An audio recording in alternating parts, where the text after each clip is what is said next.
మంగళకరమే శ్రావణ మాసం నిత్యం శక్తిమయం మంగళ గౌరీ మన బతుకుల్లో నింపే కాంతిమయం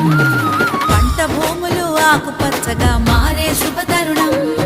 శ్రావణ మాసం పూజలు చేసిన కలుగును పుణ్యఫలం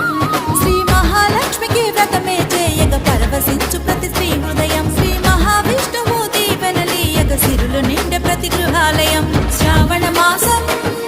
ఇది వ్రతముల మాసం